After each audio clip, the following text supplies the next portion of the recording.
그리고 혹시라도 학사 편입이 일반 편입보다 쉽다는 걸 혹시 들어본 사람 있어? 그 말이 사실입니다. 그래서 나는 수업 시간에 그냥 대놓고 얘기하거든. 이게 좀 위험 부담이 있을 수 있는데 뭐 사실인데 어떻게?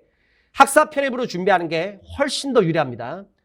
학사 편입으로 준비하는 게 훨씬 더 유리한 게 사실입니다. 그래서 학사 준비할 수 있는 학생들은 가능하면 학사로 준비해 주시기 바라고요. 뭐 자기의 이런저런 사항상 어쩔 수 없이 일반 편입으로 준비해야 된다. 그럼 뭐 일반 편입으로 준비하면 되겠지. 근데 학사로 할 수 있는 학생들은 학사로 하는 게 좋습니다. 물론 이제 몇몇 학교, 몇몇 학과 같은 경우는 일반 학사 차이가 없는 경우도 있긴 하지만 전체적으로 크게 봤을 때는 학사 편입이 조금이라도 유리한 건 그냥 대놓고 사실입니다. 그리고 이제 학사 편입은 일반 편입보다 유리한 건 사실인데 그런데 거기에는 조건이 깔립니다.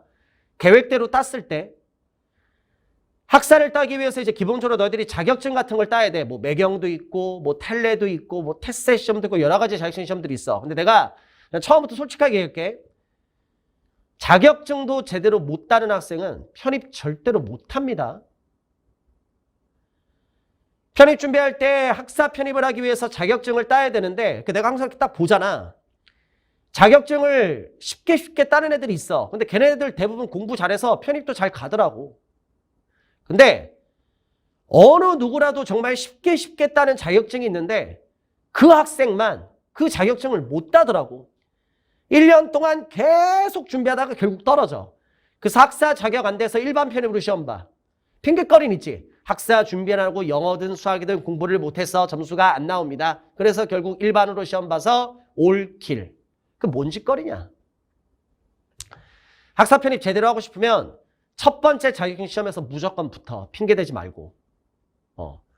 컷이 60이면 60점에 맞춰서 공부하지 말고 90점, 100점 나오게 공부해. 그래야지 70, 80 나와서 들어가는 거야.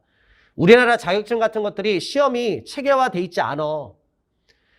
1회차 시험 합격률 예를 들어서 70%, 2회차 시험 합격률 30, 40%, 3회차 수업 합격률 7%, 8% 이렇게 나올 수 있는 게 자격증 시험이야.